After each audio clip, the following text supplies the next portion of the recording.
Hello and welcome to another episode of Beyond the Scenes, where I have these conversations with friends, creatives, people in the industry, and we talk about life, we talk about different topics beyond what they do. And today I have the pleasure to have Josh Olufemii with me, and welcome to the set, welcome to the show.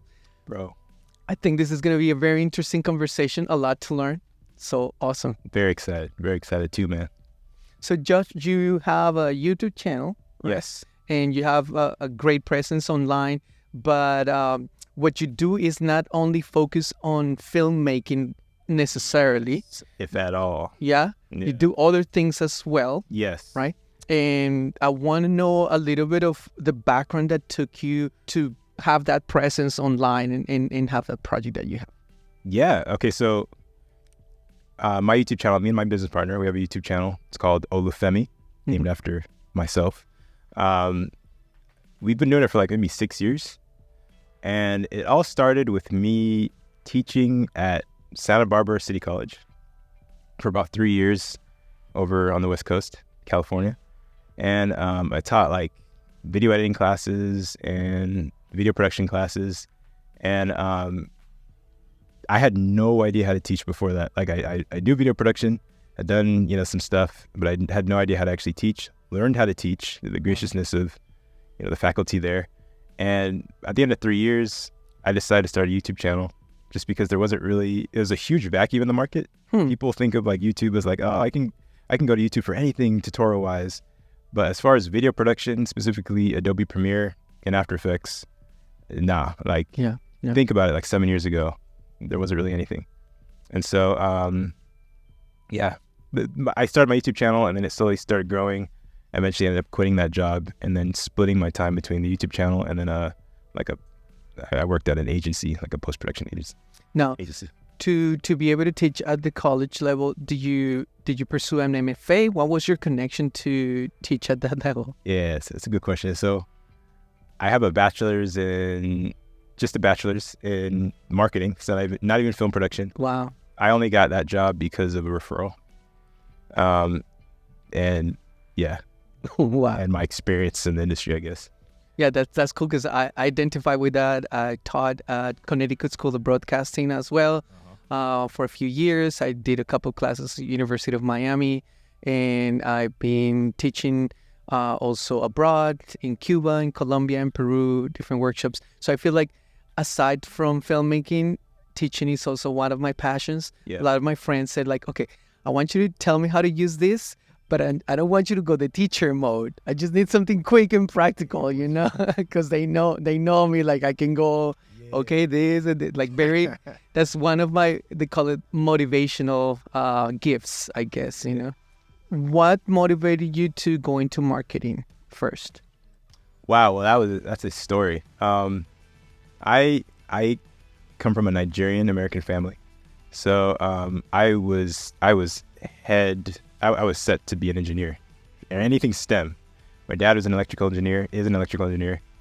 I studied engineering for about a year, basically failed out of the major. So my sophomore year, I kind of started college again, started as a business major.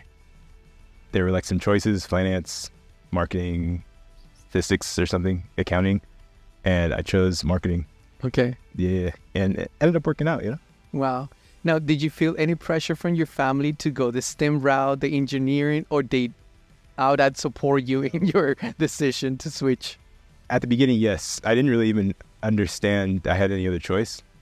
Once I think my family found out that stuff wasn't working, they were, thank God, very gracious. Like I had never been in that position before. My parents paid for a lot of my college, most of it. And so there was like money being wasted every semester. It was like, first 2 semesters wasted. Yeah, they let me switch to business. Yeah. Now, a lot of marketing today, as opposed to marketing years ago, is based on social media. It wasn't as big as before. Bro, yes. Everything I learned in marketing, useless. Really? Yes. Marketing, I was in college in 2000. I graduated 2011. Nothing I learned is relevant today. Social media hardly existed.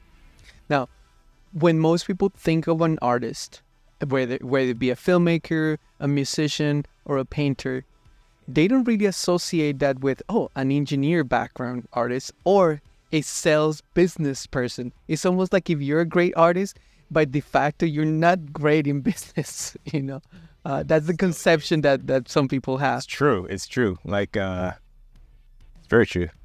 A lot of the time, a lot of people's success stems from their ability to have like polar opposite skill sets. You see a lot. I always whenever I see someone that has like 2 or 3 crazy different skill sets, and one of them being video production, video editing, I'm like, dude, this is you gotta take advantage of that. One of them's business, one of them's like film production, one of them's like the ability to do like DIY stuff. Okay. And why is that? Why do you think filmmaking or video production becomes such a great asset in today's industries? Video production, I think, at this point is just as crucial as learning how to read and write. For every kid should know how to video edit. Wow. I think that because just within the last decade and a half, video has been has been the primary source of communication. It used to be like Word, writing stuff down, be able to write copy, being a good writer. Now it's knowing how to, every business wants to communicate through video as far as it being the most efficient way to communicate or market their product or service. Like, because of YouTube, I think.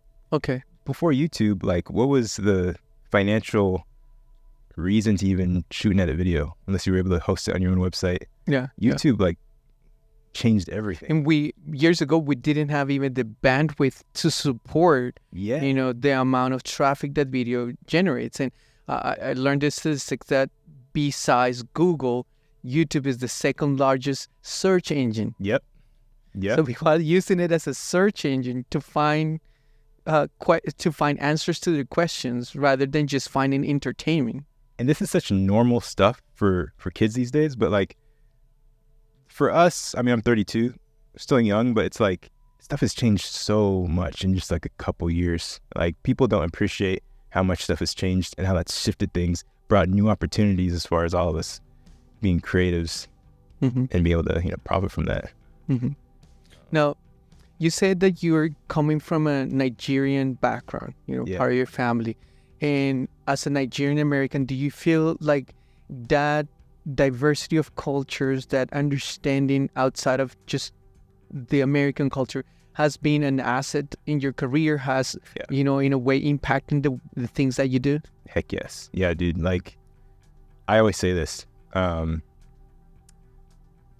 A successful person usually involves coming from a successful culture combined with living in a country with a successful political and economic system. Nigeria, shout out to all my Nigerians out there. Nigeria is not the best place to live right now. And it's not because of Nigerians, it's because of the political and economic environment that is currently there. We can talk about why that's the case. It's for another episode. Yeah.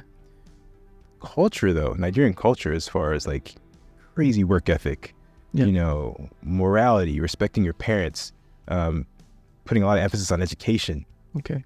All that stuff. It just leads to such a driven person that is bound to be successful if they're placed and planted in the perfect environment, aka the United States. The United States is the best country in the world to be an entrepreneur and if you're someone that's motivated to succeed, the way that the U.S. is set up, it will reward that. And that's not always the case. We're so blessed here. We're so spoiled here, and that there's so many other countries in the world that you can have, you can be driven, all those things, checkbox, work ethic, love education, and your life is, you don't have the same opportunity. And it's crazy to see. I think that the crucial word there is opportunity. Yeah. I experienced the same thing coming from Colombia. I was born in Colombia. I grew up in Colombia, and coming to this country was nothing but opening the doors of opportunities for me. Now, if you decide to work through those doors and make your own path sometimes, because not always the path is laid out to you, but make your own path, then it's just incremental, the ability to get things, the ability to be open for the amount of knowledge that you can get here that complements that.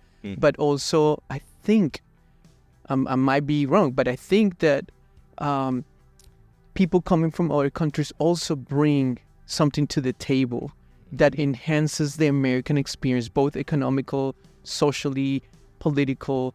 There's a way where the idea of coming from abroad could incentivize and not take away. You know what I'm saying? We always talk about, if there's people coming from other countries here, they're going to take away the jobs. But it's not always the case. And I've experienced where it can be. Most of the time, not. That's a very cool conversation to talk about, as far as there's two sides to it. Like immigrants, legal immigrants, they make more money per capita than natural born Americans. Like just because of it's that culture of hard work, non-spoiled, like I'm going to work as hard as I can. Nigerian-Americans make more money than the average American. I'm sure it's the case for Colombian-Americans. Most cultures. That's a beautiful thing.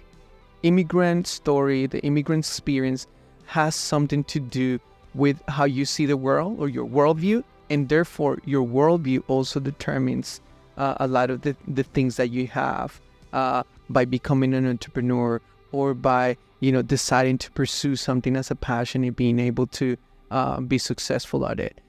Being a teacher, yes, at a college level, what are some of the lessons that you learn about the educational system and that experience in education? Because I have a theory that education in the United States is shifting and is changing at a pace that is very rapid. Almost like drifting away from traditional education and looking at kind of refocusing on trades, refocusing on other ways that are not necessarily going into a 4 or 5 year formal education, hundreds of thousands of dollars on investment and on debt, to where when somebody graduates, now they have that in the back of their minds, like, now I have to pay for this career that I went into. I'm realizing more and more how much the necessity of you to have a formal education very much coincides more with what you actually want to do as a career. And there's a lot of different career paths that, if you think about it, may not require a 4-year, very expensive college degree, I just said that I spent my family spent who knows how much money for my marketing degree that I don't think I used. Like, at this point, I'm 15 years out of that, like 10 years out, like I made some great connections, great friends, became a better person, learning how to... Other skills, Other skills, but like, I didn't grow up, I wasn't an engineer, I wasn't a doctor. So I probably could have survived and figured that out cheaper. One thing though, because I was a college teacher, what I realized was, if I had decided to do film production and study film production in college, it would have been crazy expensive, but if I was going to spend the money anyway, I think that would have helped me. And that I probably would have learned software like, say, After Effects, probably 5-6 years earlier than when I did. I just learned After Effects 7 years ago. I guess it's been a while now, but I could have learned it significantly, like way earlier. I don't know. I think my experience, both having a formal education in filmmaking, 4-year career, and also teaching filmmaking, is that things are changing so rapidly. And there's some institutions that do have the means to change their software and their hardware constantly, but not everyone. And so you end up working with cameras that are quite old and basically obsolete, software that has not been, or at least not used to its potential, even though because you have to keep up, and maybe teachers don't feel like they can keep up with those things, and so you end up in classes that are very short, where you're learning a lot of stuff. You're learning maybe film business and camera, because you're kind of deciding what path are you going to take. But your editing classes are maybe 1 semester, 2 semesters, and they're very limited, and they're what you saw 2 semesters ago might not be applicable 2 semesters later, you know? So what I'm saying is, like, I don't think formal education can keep up with the changes in technology and in the industry. And what it adds in value has nothing to do with that in particular. I think it adds in value in the fact that, in my case, I had to study, American film history. I don't go on YouTube necessarily to learn about American film history. Okay. Necessarily. And I don't find many channels that dedicate to American film history as opposed to the newest and latest technology and gadgets and gear, But formal education did expose me to something that was not my first choice. But I did learn to appreciate that because I was never exposed to that before. In my former career, I was exposed to the auteurs of European filmmaking, or maybe the Spanish wave of cinema, or Latin American filmmaking, but not.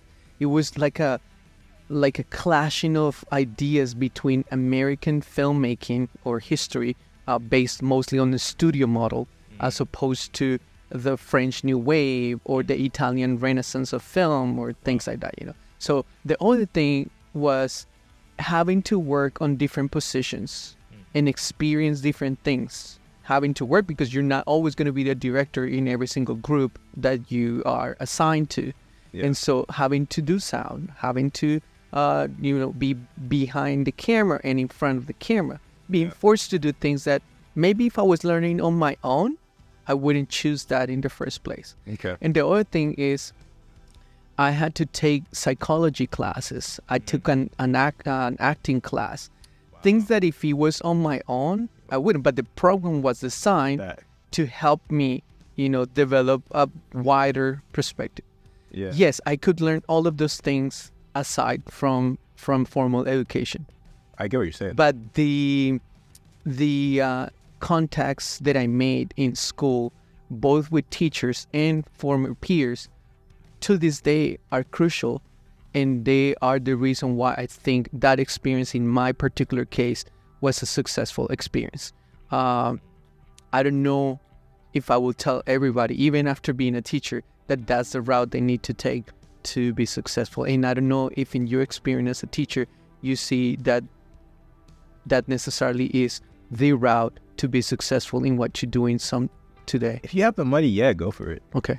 I would say, because everything you said is so true. I didn't learn any of that stuff. Mm-hmm. I don't think I've even taken an acting class. Maybe when I was a kid, growing up in LA, I took one or two. But you're often in front of the camera, and I bet you with an acting class, it would give you some extra tools that will help. So many things, man, that I learned way later that I'm like, oh man, I probably would have learned this 10 years ago if I had had a formal education. Just like terms, And I read a bunch of books that I wouldn't even touch if it wasn't assigned and I had to do it. And even the fact that you're given an assignment and you have to turn it in at a certain date. So it creates this, I always think of creativity not as a flow without boundaries. It's like, creative freedom. Yeah, but creativeness also needs some kind of boundaries so that it doesn't become a flood. Yeah. It has somewhere to go and it flows in a direction. And so I think sometimes those constraints will help you to be a better creative than just giving you a blank paper to fill with art. You got to niche down at some point too. Okay. Yeah, like it's hard to know how and where to niche down without some sort of formal training as well. You'll just become a one-man band. Yeah. Type of person. Yeah. Now, in your experience, a lot of the things that you do in your channel, you have to do them yourself, right? You have to light it yourself, shoot it yourself, write some stuff, even though you have sometimes people who help you. It's especially at the beginning. It seems like especially at the beginning, it seems like you're doing a lot of the things. Now, are you an advocate of like the solo filmmaker, or do you think it's better necessarily, or is better when you have a team? Gotta learn how to create systems. Okay. Every sustainable business model is made up of systems. Being able to delegate and being able to just like map out how to perform a task in a more efficient way, meaning with more people. that is the only way to scale. Like, Okay. and I'm still learning that. But yeah, I when I'm like going down, when I'm dreaming, that's all I'm dreaming. Like, okay, how could I freaking make this YouTube video faster using more people? Limitations are usually like, well, I can't afford more people, but I'm just like, man, if I had the money, this is how I'd do this. Okay. And still have creative control somehow, you know. How do you write a script? That's one of my list things. Like, how do I write a script the way I like to write a script, using my voice, using my interests, but delegating that somehow. Maybe if I create a skeleton and I have someone that's working with me for a while that knows me, that I'm able to train. It's like you've got to figure it out for you to be able to, you know. And in that sense, in the context of that, in your particular experience, how do you define success? Success because success could be in what you do, but success as how you really feel like this is success to me. Wow. Yeah, there's so many different types of success, right? Yes, there's financial success. And there's like success as far as impact, you know, impact on society. It's a good question. How do I define success? Success financially, it's harder to pin down. I have like some financial goals that I've not reached yet that I would like to reach for the sake of me and future family. As far as like impact on society, that's an easier one to kind of pin down, in that I have met so many talented people, specifically outside the U.S. A lot of people from Nigeria, actually, and other countries too, that I'm like, man, I want to somehow acknowledge that effort that's being put in and bring people up to the point where, whether it be notoriety or financially, that I feel like they deserve, that they're not getting based on the situation that they're in. Crazy stories, man. Like, and I want our channel not only to continue to teach those people things for free, because luckily YouTube's free education source, but I also want to do something more. I want to like literally, you know, we were talking about how you were working for Mr. Beast. Kind of do something like that in the film production world, bro. Like, give people free laptops, get like some cool sponsorships going on where I could give some. There are so many people right now in name your country that are crazy talented in After Effects and Blender and all these 3D modeling softwares, and they're literally using like computers that are like with i3 processors that take like 3 days to render out things that would take me, if I knew those programs, 30 minutes, literally. And they're doing it, and they're learning, and they're crazy talented. And if I were just like, you know what, you know, I'll spend $4,000, something that, you know, if you would have converted it to the local currency, it would have taken you 4 years to do, because all these people are 16 years old, 15 years old, you know. Tell a 15-year-old here in the U.S. To buy something for $4,000, how are they going? It's impossible as well. It's like, man, I just want to be able to like en masse figure that problem out. Because think of just the productivity that would like unleash. The will is there. It's just, you know. And when it comes to content creation, do you think success is mostly measured on the quality of the content, the reach that the content has in terms of views and subscribers and the cloud that it creates, or the partnerships that you're able to create that in turn generate revenue, the fulfillment that it gives you to make the videos, or a combination of those?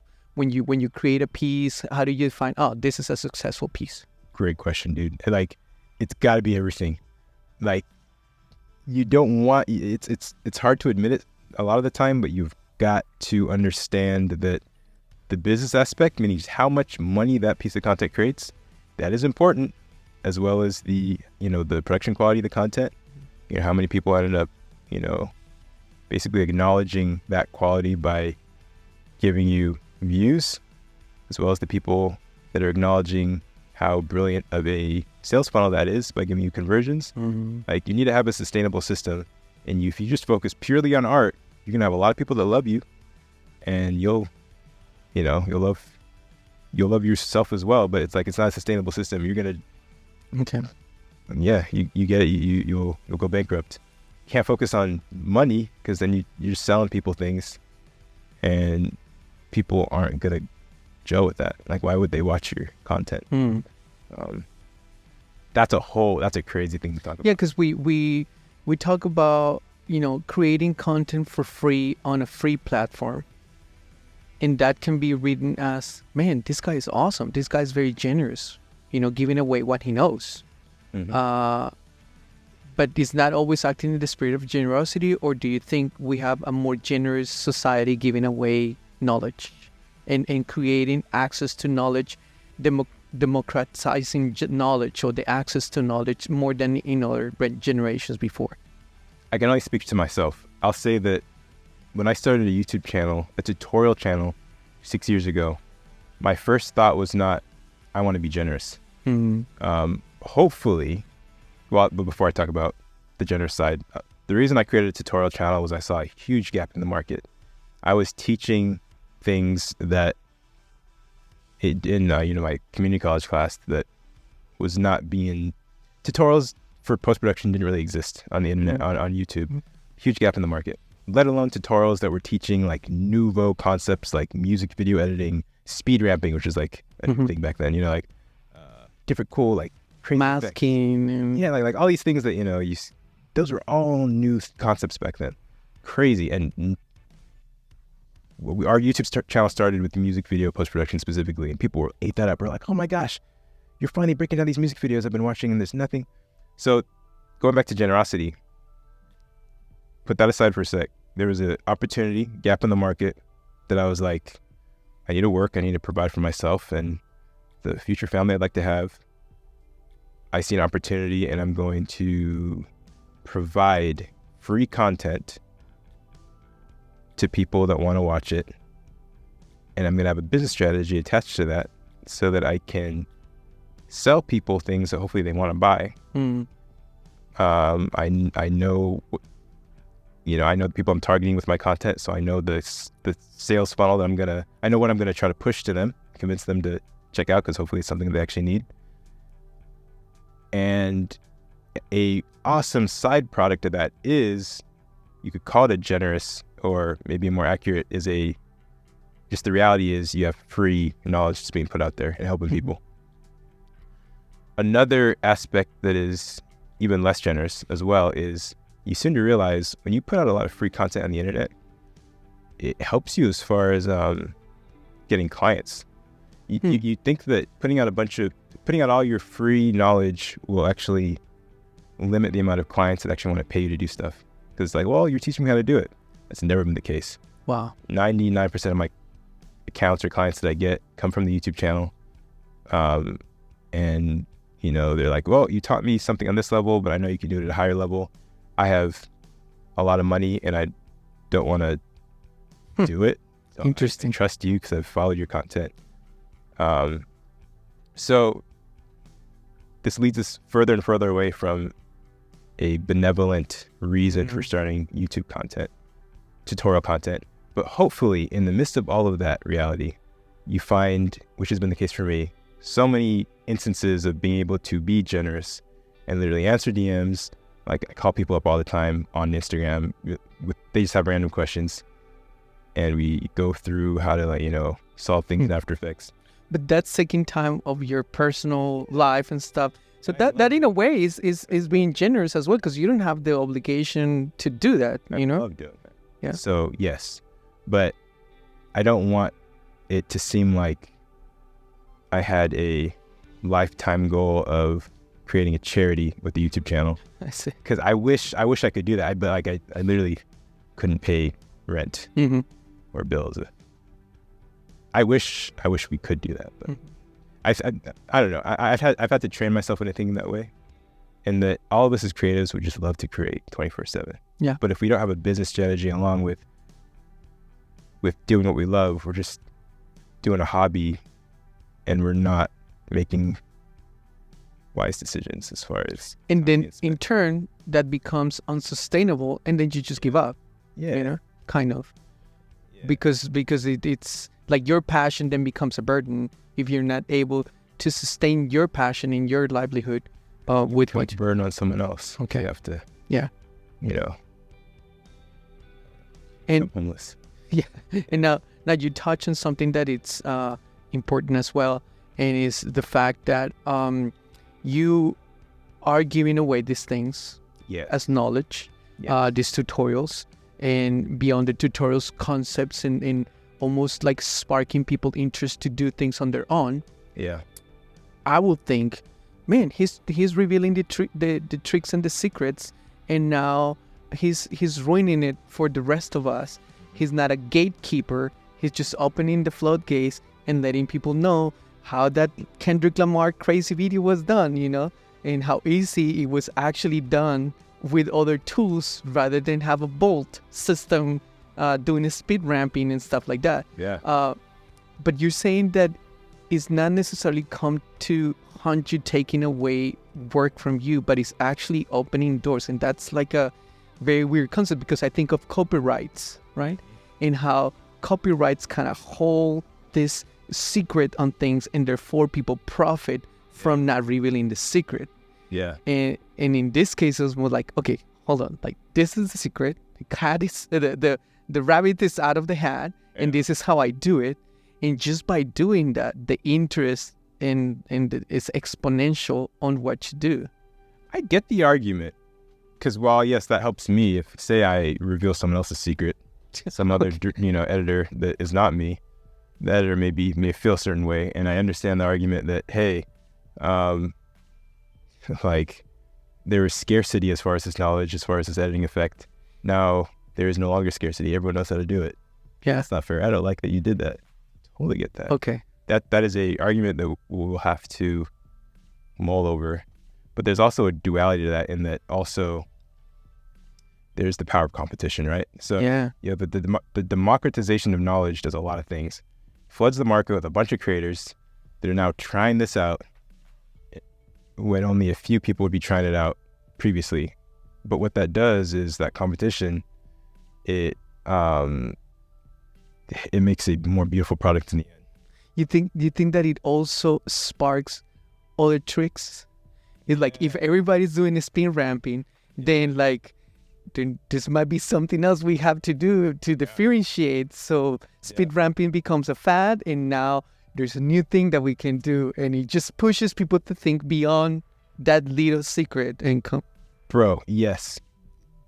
2 seconds just to point out speed ramping. Matt Alonzo, one of my top mentors, he's at LA, and then all these like OG music video directors, particularly in the hip hop scene, they basically invented speed ramping for short form content, music video specifically. It's such a common thing now, but we just got to give these people credit, because it's such anyway, it's so crazy how much a lot of what we just say and we just take for granted had to be actually created by someone. I freaking love that. And yes, like democratization of knowledge creates even more niche dope things, and it pushes the tools to perform even better, because I don't know, remember back in the days doing rotoscoping frame by frame. And now your phone in CapCut can do automatic rotoscoping, and you can put titles behind. It's like you don't even know how long that would take. Years ago. These kids don't know how good they have it. But yet we have a lot of noise, and not everything is quality content. That it's like I go on YouTube and it's just surfing until you finally find something. I love it though. Shout out to the kids today. You guys have so many tools, and I see people actually taking advantage of it, and not just taking it for granted. I had some young students back in the day, and they freaked me out. I was like, dang, who are you going to meet in 5 years? It's amazing. And I think as educators, we also have to embrace the concept of mentorship at another level. I initially started for the first time a mentorship program with only 4 people. Just and most of them are very young, from South Korea, from Africa, from India, and from Haiti. Very talented. And we try to be consistent, talking about the different things, and I'm touching not only like technical aspects. I'm trying to help them find things that they don't find on YouTube necessarily, things that have to do a little bit with business of filmmaking, but also things that have to do maybe more focus on storytelling, because you can learn a lot of the technicalities, online, but I think there's a lack, or like you say, there is a gap in there, or where we still need to be trained to tell a good story, to focus on concepts beyond just reviewing a product or something like that. And is that because everybody, I believe everybody has a story to tell, and sometimes as filmmakers we're good at storytelling, but not as story listeners. Like, we don't spend time with people to listen to their stories, and I think creating spaces like this, it's helping me value that, and it's helping me teach other creatives to be better at listening to somebody else's story as well. I was horrible at both until recently. That's cool. That's very crucial. And how do you see yourself in that aspect of mentoring the younger generation beyond the YouTube channel as well? Okay, mentoring the younger generation. Do you take people and say, hey, I want to shadow you, or I want to go in depth with you, or is that something that you have considered? Have mentees? Yes. I had interns a while back. Okay. Amazing. Love those. They've gone on and done great things. I haven't done like one-on-one mentorships for a while, admittedly. That's a really good thing when you're able to do that. Yeah. But you have to make sure that you have the ability to do that time-wise, financial. You gotta have like an end goal too. Like, we're gonna hire these people, and you gotta make sure they know, because they're taking time out of their time. So it's like, okay, you go through like a 3-month mentorship. Someone's thinking they're getting like a $50K job after that, and you're like, oh no, I just wanted to teach you. That could be. Well, think of this. Imagine somebody that is considering going to film school, in particular, and spend $130,000 on a school, right? Yes. What if you take those, or maybe you take $100K, and you go to a seasoned DP that you like to shadow, follow, you love their style, you want to learn from them, and you don't just go and say, hey, can you give me an opportunity to be your assistant? And you go and say, anyone that asks for $100K, I will mentor you. Yeah, exactly. Imagine somebody comes and say, I'll give you $100,000 for the next 4 years if you give me the opportunity to shadow you and learn from you. 4 years? Yeah, I'll take that for sure. 25. Do you think that would be very, very different and advantageous to that person? Not necessarily to go to the traditional film school, but to learn one-on-one with a professional that is in the industry. For less than what they will pay. Yeah, that's very true. Because that was education for many years. It was mentorship, it was trades, it was one-on-one, it was hands-on. And I think there might be a renaissance for that type of education as well. It kind of breeds, it leads into the conversation of masterclasses, right? Oh, okay. Courses behind paywalls. Me and my business partner, we've spent a ridiculous amount of money on masterclasses, specifically in the realm of like the creative as well as on the business end. The last one we did was $5,000 for like a 6-month mentorship, all online. And shout out to Film Booth. And it was worth it. It sounds like it's a lot of money. I think we paid it in like installments, but it was way cheaper than you couldn't even learn the stuff we're learning in college, in university. Like new stuff. Like the YouTube algorithm has changed significantly in the last like couple years. Like it's, anyway, I am all for that in the form of paying for master classes that are actual good master classes. There's so much to learn as far as not going to college and paying elsewhere cheaper. When it comes to using your platform, why did you choose YouTube as a platform of choice and not something else? What is still particularly about YouTube that, it's working for you? Yeah, well, originally I hadn't chose YouTube. I did stuff on Facebook video. Had nothing to do with video editing, but I used to be in flash mobs back in the day. YouTube was kind of a smaller. YouTube was not how it was now, and like this was like 2008 when I started doing the flash mob stuff. But when I started doing YouTube tutorials, 2015, 16, I think is when we started. YouTube was very much the only place that you'd want to put video content. And in light of that, how do you adapt to all these changes from the algorithm, the different platforms, the vertical, the horizontal, the different formats, short form, long form? How do you stay constantly on top of things? I don't know if I do, but it all has to do with systems. Goes right back to that. I haven't been the best on anything other than YouTube. I have an Instagram account with small to medium-sized following. The business strategy behind Instagram hasn't really kicked off, I think, on our side as much. YouTube way more than Instagram. So being successful in one platform doesn't necessarily successful in the sense of followers and whatnot, doesn't guarantee that you're gonna be the same in another platform. It doesn't translate like it can. It can, like, and it should, but it's not automatic. Right? Different people on different platforms want different things, even within the same quote unquote community of people interested in watching short form video editing tutorial content. You got to think about Instagram. Viewers aren't going to be in front of their computers working on projects in Premiere.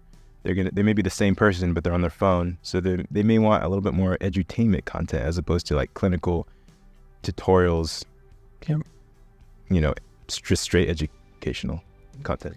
And what is the reality behind monetization for content in these platforms? How do you really break it down? Some people come to me and say, oh, video has tons of views and a lot of subscribers. That means you're making a lot of money.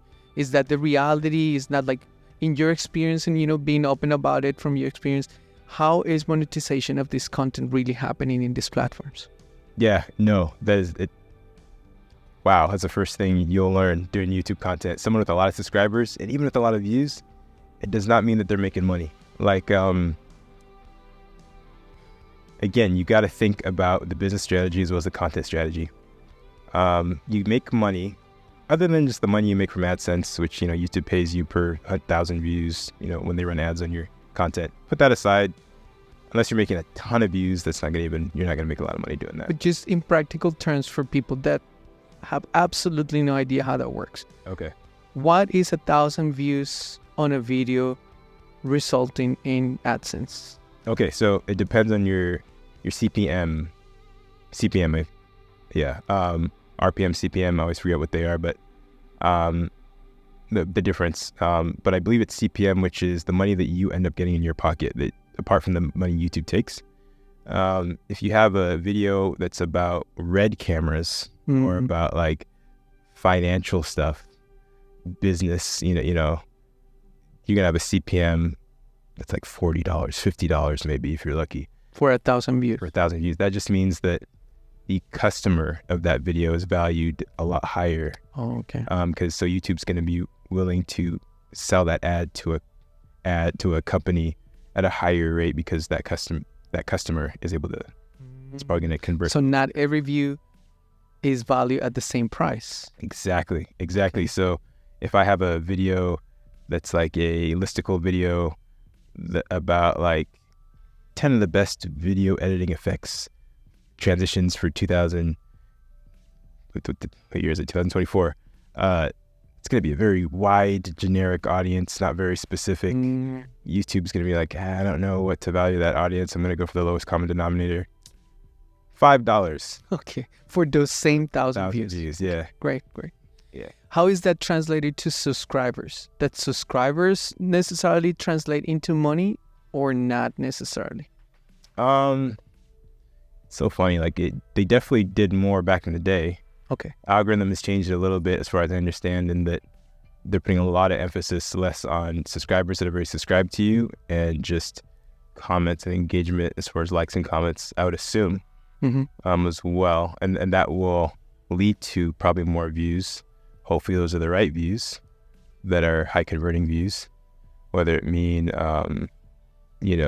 AdSense, people that have a lot of money, I guess, if you're thinking business-wise, or if you're thinking about, your sales funnel, maybe you have, your link in the description that you're trying to get conversions for, whether it be for an affiliate type of deal or your own personal product. So yeah, engagement based on comments can lead to more views, which will lead to more chances for conversions. Mm-hmm. And that is kind of like the base. Now, you're talking about conversions through funnels, and this is more like a sales strategy. And in your case, for example, people doing gear reviews. I'm assuming the companies, they're reaching out to the companies, or the companies are reaching out to the creators either way. And then you're getting paid by reviewing the products or promoting products, and those partnerships are in turn what generates the revenue. And in my understanding, and you can correct me if I'm wrong, that seems to be the way that more creators are substantially generating income rather than depending on the views and the counts and that. Yeah, YouTube AdSense doesn't pay a lot of money. For that same 1,000 views where you're getting, $40 even, which is supposedly really good, right? As far as CPM goes, that 1,000 views could get you $300 if you're selling the right product. Maybe you have an affiliate deal with a company, or maybe you're selling maybe you're selling a masterclass, that you've made, and you're selling it for $150 a pop. Just 2 conversions will get you $300 out of those same 1,000 views. Mm-hmm. And what is the standard percentage of a company through an affiliate link? Is it 5%? Is it 10%? Is it really significant? Or even affiliate links are not necessarily a huge percentage of the revenue that creates? Very good question. Very good. It depends on what both you and the company think is fair. So if you have an affiliate link to like a physical product where that company is having to pay for shipping, manufacturing costs, the margins are going to just automatically be smaller for that company than, say, a digital product. So your percentage that they're going to give you as far as an affiliate deal will have to be smaller. If you're creating an affiliate deal for a digital product that some other company has, you could try 50-50, you can even go more. And depending on what that company feels, they'll just say, yeah. The cool thing about affiliate deals is you're bringing customers into a company that the company wouldn't normally have.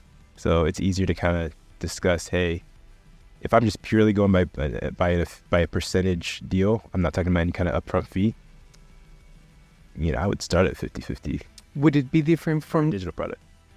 In talking about digital products, would it be different from a subscription of a digital service than a digital product? Yeah. Because with a subscription, they get you, and as long as they get you, they have potentially the way to continue generating. So I'm assuming there's 2 ways to pitch a subscription affiliate deal. You could literally say, hey, give me like a percentage of that subscription. We're assuming this is a digital product subscription. Give me a percentage of that subscription every month until that, for the whole lifetime of the customer. If you can discuss that for sure, lock that down. I don't think I've ever had a deal where I was able to do that. I usually go for a really high upfront fee that maybe covers like the first. I've had it like, I think the last one we did covers like the first. We've done like 3 to 6 months usually. I think the last one is the last 6. So it's like basically, hey, we convert a customer to your subscription. You're giving us an upfront fee that includes the first 6 months. Okay. And after that, it's just pure profit for you. But yeah, every deal is different. Well, you can negotiate. Yeah. And how about deals with brands directly? Like, let's say in the filmmaking industry, you'll say, oh, this sponsorship of the episode. What does it really entitles to sponsor an episode? Is it that they really put in money upfront to pay for that particular episode or a series of episodes? Could be a few things, right? Okay. Great question. You could have a company that's really chill. We have a company currently that literally just pays for 3 episodes a month, and they do not care about they have never asked us, hey, we want you to do an episode about this. They're just like, hey, whatever you're talking about, please present our product for 30 seconds using, these parameters. But we don't care what the episode's about. That's great. I love that. If they come and say, hey, we're going to pay you this money up front for promoting this product, like the actual video is about the product, whether it be a review, ready to be an unpacking or unwrapping, or like these different models. I don't know if you implement that in the content that you have. Yes. But how do you see that? Is that very profitable compared to other ways of generating revenue? Yeah. One thing you'll realize when you are going into these deals, and we're just talking purely business, I'm not even addressing the whole quality of making the content even interesting to the viewer, which is, we can talk about that if we have time, if we want to. But just purely business, you want your affiliate partner to make money. We're assuming that this is an affiliate partner that you've vetted and that you love, and hopefully you use their product, a ton. I do a lot of digital product affiliate deals with using products I use all the time. Assuming that's all the case, you want to make sure that you're targeting an audience that's going to want that product or service or subscription service. If you're just like, if you don't even care about that and you're just like, I just want to make content that I want to make, you're not going to have that deal for long. So you definitely have to think through that. Make sure because you can say, aligns with your... Yeah, because you can say, okay, I'm approaching this particular brand and I'm going to make this deal with them about this product that is coming out. But once the product is already positioned, like, okay, what else comes? I already burned that bridge in a way with that. I have to wait for the next product. I have to wait for the next time they approach me with so many people going that route. How do I make sure that the company is coming back to me and not necessarily, disseminating that into more and more and more people that are going that same route? And I think because that's what I'm assuming when you talk about, that's when the strategy comes, Yeah. But when you talk about strategy, is that exactly, or are there more components to when you say strategy? In the ideal situation, as far as strategy, your business strategy should be that you know your audience so well, and your audience changes depending on the video, but you know the specific portion of your audience that you're targeting in that video so well, you know what they need. And so you pushing a product from a company that's paying you should not seem like a push. It should seem like the only reasonable option. As far as you watching this video about After Effects transitions, I'm offering you an incredible After Effects transitions pack by this company. It's reputable, that I use all the time. The viewer's like, of course I'd buy that. In fact, they'd be like, Josh, thanks for even telling me about this pack that's going to help me make more money for my personal post-production business. Thank you. The company that's paying you, that's allowing this sustainable thing to even take place as far as content creation, is saying, hey, thank you for connecting me with this customer that actually wanted to be my customer. It's a mutually beneficial thing. You're in the middle and you're able to continue making content.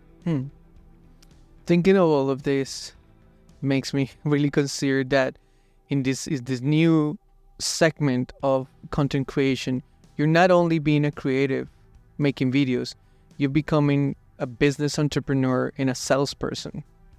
What if I'm not wired to be a salesperson? Yeah. It depends what you mean by salesperson too. Okay. That's something that everyone has to take to heart, that if you truly care about your audience and you know your audience, you don't have to think of yourself as a salesperson. You're just providing a solution to a problem that your audience knows they have, or maybe you're telling them they have it. That's a whole aspect of marketing, I guess, but you're a solution provider. You're not a product pusher. And people at the end of that pitch, that 20-second ad segment, should say, thank you, Josh, not, oh snap, I had to sit through this, And sometimes we get it, sometimes we don't. But I think we're getting better at that, as far as aligning dope companies with dope audience. And when we're talking about all these things, I always think of like my inspiration coming from particular directors and particular people that I admire their style or whatnot. In your particular scenario, all of this that you're learning and applying in the content that you do, where's that inspiration coming from? So many places, so many mentors I've had over the years. I started off just loving two pieces of content. A lot of people love, they started watching film directors. Me, I started watching music videos Okay. So I love music video directors. That's literally where I started. And who are some of those music directors that you Lynn Tilley, Matt Alonzo, Clarence Peters, Meji Alabi. I could go on and on. Tons of incredible people in the U.S. space and the Nigerian space. K-pop space even. Yeah. That's crazy how that became, a thing not that long ago. And then the other place as far as other than music video directors is Christian directors. As far as short form content creation directors, mainly in the church space. Okay. That's a whole other thing. As far as I grew up as a kid thinking that I'm a Christian media sucked because it did. Visual media, it was just very cheesy, it was very preachy, it was very on the nose. And I remember being taught like, oh, art came from the church. Like you think about the cathedrals, as far as the stained glass, as far as the paintings, like Moses, David, sculpture, like people gained their inspiration specifically in the West from church-based art. And so art kind of began in the church.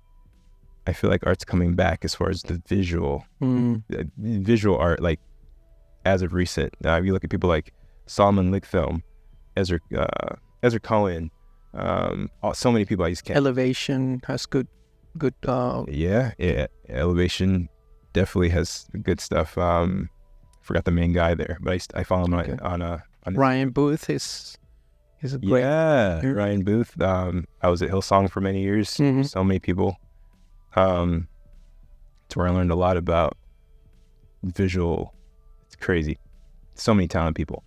And people lately that have added their careers, their experience when they transition from working in the marketplace into saying, you know what, I'm now going to align this career that I have to the new values that I have, or I'm going back to faith, and now I'm going to refocus what I do and what I've learned in the marketplace into this sphere that is growing a lot. I've seen often where rather than necessarily emulating what's outside and trying to be cool and relevant, is like this create as a base that others can also look at. I don't know if that makes sense. Crazy. Like you see a lot of corporate ad campaigns that I could have swore drawn from some very well-known church campaigns. These huge churches like Hillsong conference campaigns, conference promos, just Google anyone Solomon Ligfilm. He's massive. I think he just did a Justin Bieber video. Maybe it was a couple years ago, but he's done so many stuff in the church world as well as in outside the church world, and you're starting to see that. It's crazy. Like it almost makes sense. Like so many people that grew up in church, but a lot of these bigger churches too, like I did, I guess. You're given access to expensive dope equipment, literally, that you're having to use every Sunday. You're having this practice session that no one else and none of your other peers are given the opportunity to do. And so you're just learning how to video edit After Effects. You have these crazy tight deadlines, all the time for no money. That's so true. And so you know how to be innovative and just all these skills that you don't even realize that you're generating. It just makes this whole class of incredible visual artists that's literally become, we've had a whole generation of this, right? So you see all of these like campaigns in the corporate, and I keep saying corporate, just like outside the church world, whether it be music videos, or it's like you realize, oh, this guy got his start in the church. Do you see yourself doing more something that aligns with that, or do you just see what I do has enough impact of that I don't necessarily have to call it a thing? It's a good question. Like I've thought about that many times. I'm like, what is the eternal impact of what I'm doing sometimes? Because you got to be strategic too, right? You can't just go from like teaching tutorials to be like, start preaching about, what I believe to be true. It's like, in my mind, to any of you guys that are watching right now they're not Christians, you got to think of it from this perspective of Christian, in that people understanding, let's be happy he cares about us. At the same time, we need to be strategic and not, I just go to like engagement rate. Yes. Like, Yes. if I included, a 30-second gospel track at the end of at the beginning of the video, my engagement would be like 10%. By the 10-second mark, I wouldn't reach anyone anyway. So I think what that's funny. I think what I've like, or where I've people kind of get where I'm at a lot of the time as far as seeing my content is it's seen through the stuff that I'm just naturally passionate about. So like I remember I did this whole series where I went to a massive conference. It was a few years ago in Australia where it's called How to Make a Highlight Video. It has like 300,000 views. Like obviously way more people than church folks saw the video and liked it. And it was just talking about how to create a highlight video. And obviously the highlight video is about a Christian conference. And so it was very aware kind of where my mindset was and where I'm still passionate about like conference content. Just there's something crazy awesome about that. And so by that, people kind of were able to be immersed into this world that they may not have been necessarily interested in. Learn something and get something out of it. Maybe they, I get it. Maybe they aren't interested in the deeper aspect of it, but they were still able to make a dope highlight video, and I'm okay with that. Yeah, being exposed at least. Christianese way of saying planting a seed. I see. And that's something that I like, that I care about. So it's good because like some people say, hey, listen, I want to separate what I believe from the art that I do. And other people say, you know what, I want to embrace what I believe and that it permeates what I do. And it comes out in a natural way that I don't have to push it. There you go. And people will see who I am because this is part of who I am. It's not just a part of what I think, And you know what I find out too? Shout out to all the types of people that watch my content specifically. They're pretty chill. Like I haven't gotten a lot of hate as far as like, yo, why are you talking about what you appreciate? People take what they want and just ignore what they don't want, but they've been pretty chill as far as like, okay, I respect that he's authentic, on some level. Yeah. And that's been cool. That's awesome. One more aspect that I'm fascinated about lately is, and we have to mention it because the way that you have embraced it, and it's this whole artificial intelligence revolution, and the fact that some people are in the verge of like, this is the collapse of the future of the film industry, it's like, dude, this is so exciting and awesome. And like, what has been the result of your exploration, which is not now, you've been doubling to that, exploring, doing testing. Yeah. So awesome. not just from somebody who watches from the sidelines and criticize it, but somebody that actually taking the time to explore it. Crazy. There's a few different types of YouTube content you're going to see as far as AI, the overly optimistic and then the doomsday hellfire. Yeah. And I've been both. If you watch my videos about AI, I remember, first couple videos on AI, talking about DALL-E 2, ChatGPT, I was like, you know what, guys? AI is never going to replace our creativity. They're just going to, replace some of the repetitive tasks. And we need to be excited. You guys that are scared about AI, put a smile on your face. We need to want progress. And then freaking Sora gets announced. Like, and then Runway Gen 3. Yeah, Runway Gen 3. Yeah. Crazy. I know all the folks at Runway, including Chris, CEO, very, very well. Shout out to you guys. You guys are gonna make a lot of money.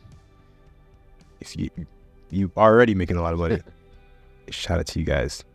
As far as the creatives, bro, I don't know. Like here's the crazy thing. I'm like, I would never. I remember DALL-E 2, DALL-E 3 coming out, photos, text to photo.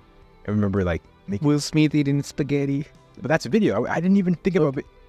DALL-E 2, DALL-E 3 is just photos, text to photo. I remember thinking, this is such an incredible, revolutionary thing.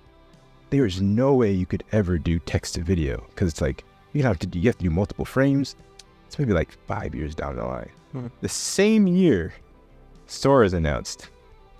We think, okay, we're probably going to get Sora by the end of this year, like a 12-month run out or runway. And then, no pun intended, runway came out with, 48 hours ago, like Gen 3. It's announced and it's released. It works just as well as Sora. It looks like the preview, like it looked at this point, Sora and Ray Gen 3 seem to be on the same plane. I'm scared, man. This is crazy. Like, I don't know what's going to happen in like 12 months. But at the same time, I'm morbidly curious. So I can't get away from thinking, oh, how far can this technology go? At the same time, I'm like, okay, I have my career to worry about. But at the same time, I'm like, yo, man, what else can it do? Like, how crazy can it get? And I know those are intention. But I'm like, you know what? What are you using now these days, even on a regular basis, to enhance those processes that we talked about? First thing that I think everyone's using right now, including myself, for at least as of last year, Rotobrush 3. Shout out to Adobe, one of their best uses of AI before all this new Firefly stuff, generative fill, and all this crazy stuff started coming into the scene, which is amazing. I take that back. Adobe's been doing a lot of really cool AI-based stuff secretly. They've just kind of like, even the remix tool, as far as being able to remix music to allow the music to shorten to the length of the visual part of the edit. Generative fill on Photoshop, amazing. Incorporating that in video content, that's kind of like a map painting type of thing. I'm using everything, and there's new stuff coming out all the time. Generative Gen 3 for runway is going to be the next thing. I'm just like, how about B-roll. You can use it for B-roll. How about text to voice? All these voiceover tools that are coming, where you take your script and then make it into, like, maybe this voiceover doesn't cut it well. Let me use another voice, another accent. Do you use any of those tools? I used a little bit of it in Descript. Descript had some version of that. I think there may be some newer things that are more advanced at this point, but yeah. I was thinking that even though some of these tools do not, when it comes to generative AI, not necessarily, artificial intelligence in other areas, but when it comes to generating, it is not there yet for the human form in the human face, but is great for environments. It is very good at creating environments. So that could be application. You think, Gen 3? Yeah. Human faces are amazing. But yes, there's a lot of environments as well. I think stock footage industry is going to be bankrupt in 12 months. Wow. Yeah. And how do we adapt to it? How do we adapt to it, or we just give up, or like, what's your take on it? On it, as far as like what you have to do as a creative, as a filmmaker, as somebody that, because people in the music, people make music, people make photos, people still, I was thinking like a voiceover artist. Ouch. You know what? But you know what? People say that when we were transitioning from VHS to DVDs. Yeah, this is different though. Yeah, okay. This jump is just eons more than that. I don't know. Like, I've tried to be the optimistic voice, calm nerves, but even you, I don't know, man. Like, what do you think? Well, again, I haven't gone too deep into it. Yeah, I'm one of those persons that's looking from the sideline, and it's like looking the train right from the side. Or do I jump in the train and just go and ride together? That's ride on it. We'll all die together. Yeah. Yeah. And it really puts the future in a very different perspective, And I want to know from you what's coming in your future. You have the YouTube channel. You're now transitioning to a new city, starting some more things here in Atlanta. And what do you see in your future that you can share with us? Yeah, me and my business partner, we've been talking about that. I think I'm always going to do tutorials on this YouTube channel anyway. I would love, though, to start incorporating more content that gives back, if you want to say it like that. I kind of love like this kind of new, the old Mr. Beast type of content where it's like, giving people that seemingly deserve it something, a gift that they need, but they never would have thought in 1,000 years they would have gotten. And the impact that could have, that would be very interesting, because sometimes you see, hey, I'll give you $100. Okay, but that's it. Like, you don't see, what if you revisit that and see the impact that something small, positive, or even negative sometimes can bring in somebody's life. Like, you give a laptop to a kid in Africa who is great in After Effects. Let's see what they make after that. I could give you 100 content ideas just around that. Some company funds 20 high-end $4,000 laptops made for After Effects VFX production. I go into the craziest neck of the woods out in, I go to Cameroon in the middle of the bush. Some little town in the sticks where they haven't seen a visitor in like 20 years. No one's expecting this. I'm like, bam, I need to find someone that's creative, that somehow is a video editor, edits and whatever. Check this out. That's content. Yeah. It actually feels good doing.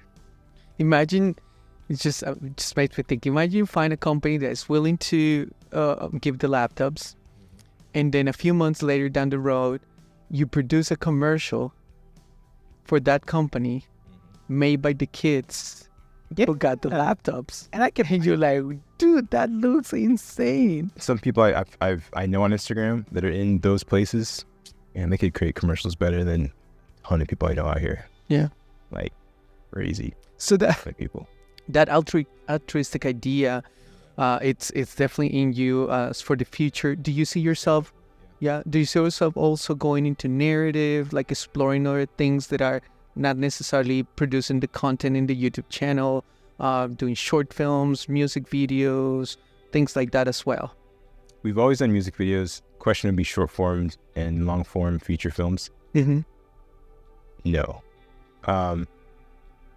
I think storytelling is very important. It should be incorporated in every piece of content you make, short form and long form, I guess, too. Obviously. That's something, unfortunately, because I was never into being a feature film director. My one specific mentor had to literally force narrative and storytelling into my brain as far as just a mentality, as far as incorporating in all my short form content. I used to love music videos, but I didn't used to really care about incorporating storytelling in my music videos. I loved the transitions and the effects and the lighting and the performance. And yeah, anyway, it was this whole thing. It was beautiful teaching moment. But even while I understand the importance of narrative and storytelling, I still can't say that I want to do feature films, which is very weird and rare. Because look at it from the perspective, like some of my favorite directors were first music video directors, like Michel Gondry, Oh, Michel. Yes. Right? Yes.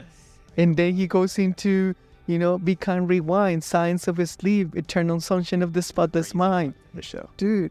And then you have many Spike Jones, same thing, It's like some of these dope music video directors transition into narrative. So that's what kind of... All of my mentors that are music video directors, my Man Alonzo, Andrew Sandler, these are all people that want to go into feature films, and they're thinking of it as like a stepping stone. A lot of them have gone into it. Cool. I'm that weird person that... Maybe, who knows? Maybe being in Atlanta will get you. Yeah. But I mean, I love short form content. I love commercials. Yeah. Music videos, obviously, not a lot of money in music videos, but I love the visual of that.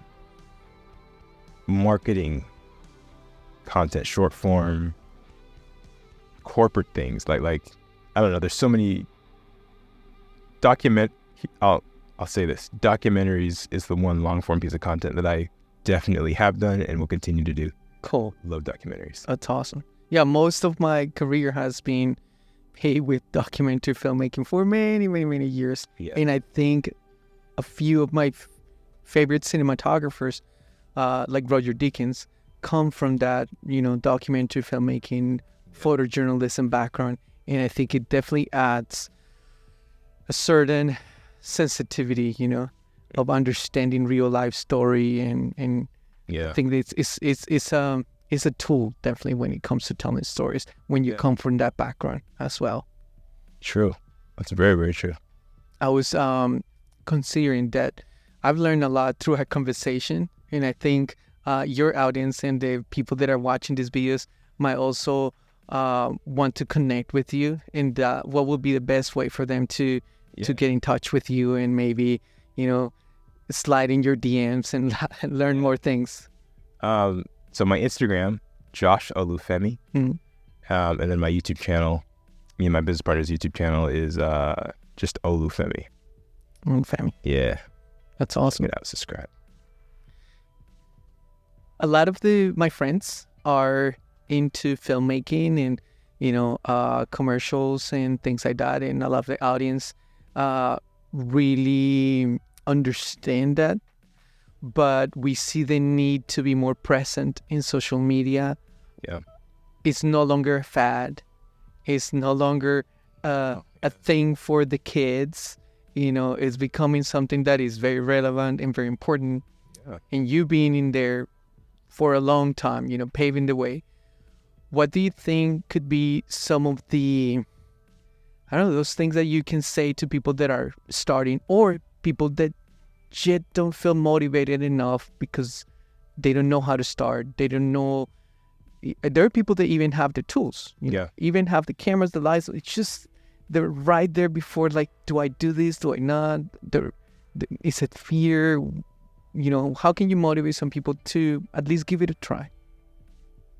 It's hard, I'll say that. Okay. But one thing I have done is I've told people case studies that actually exist.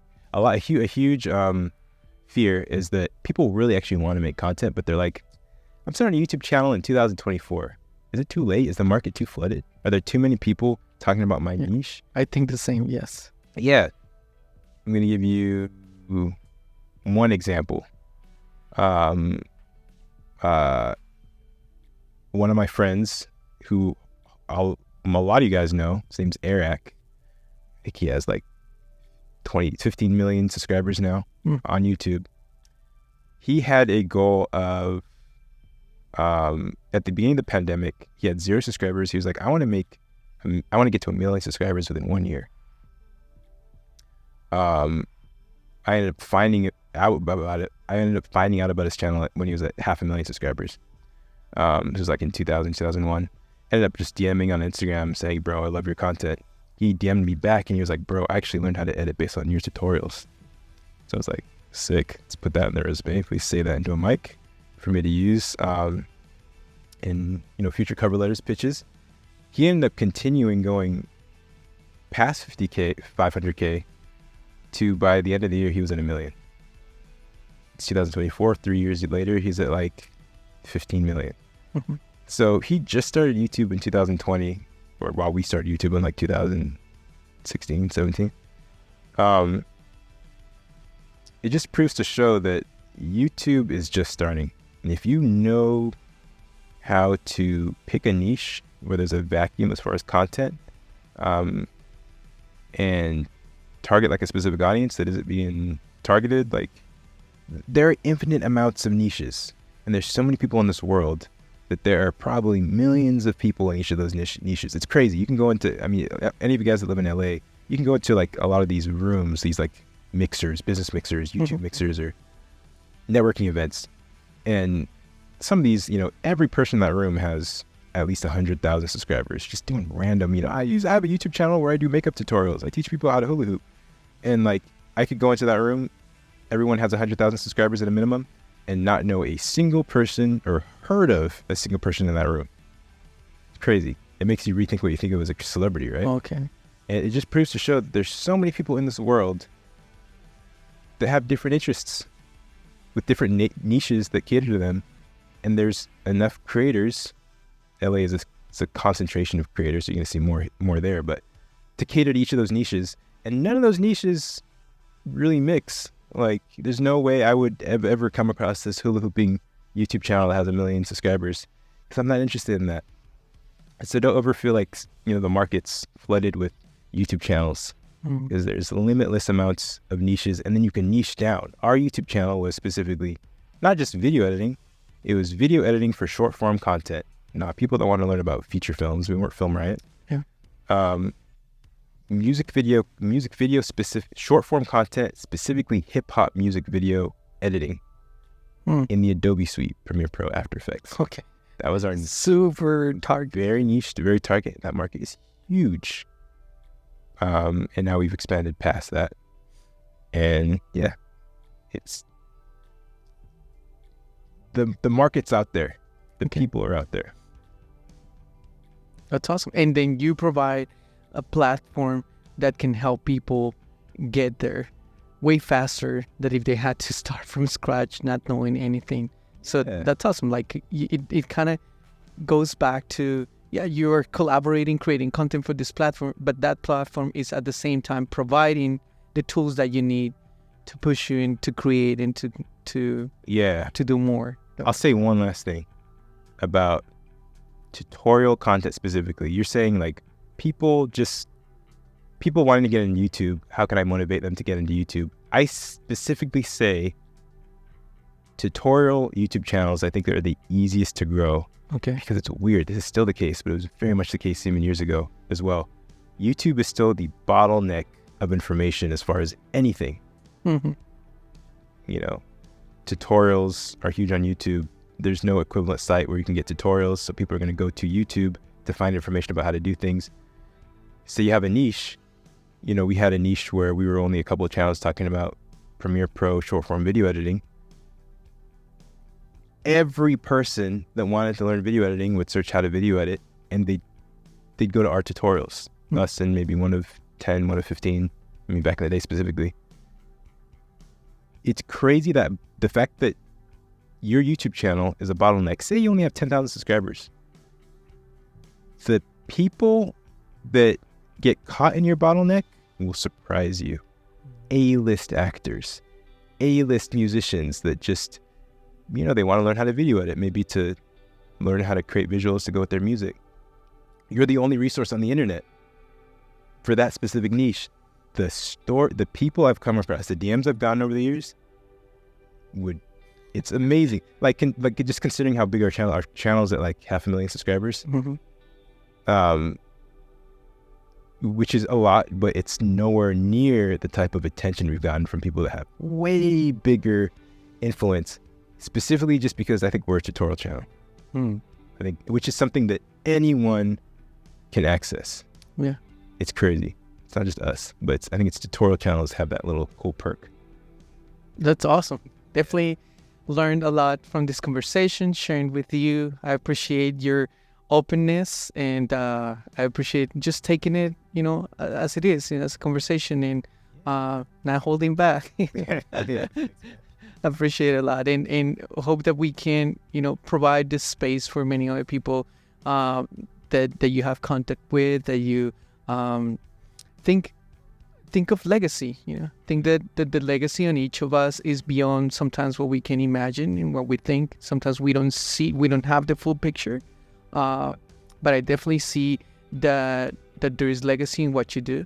So I'm definitely very excited to see what's coming from your projects in the future, especially when you're mentioning, reaching out to people that are growing, to people that are coming up, motivating them with what you do. So I think it's pretty cool. I think that's part of the legacy that many of us don't realize that we can do in the media. It's kind of like that platform that we have to also bring good, Nice. Make good money, bring good to the society as well. We're doing both. It can be done. Yes. It doesn't have to be one or the other. Usually when you're making good money, it means that you are having a positive benefit to society, because people are paying you the money because you're there's a mutually beneficial transaction that's happening, and you're adding value enough for someone to pay you for that value, and it ends up working. Yeah, most definitely. Most times. But yeah, it's crazy. Awesome. And if you find value on these conversations that I have with my friends and people in the industry, just share it with more people. We want to create this space where we have these interactions and these interviews, but of course, motivate the community to continue learning from each other. And I'll see you in the next episode of Beyond the Scenes.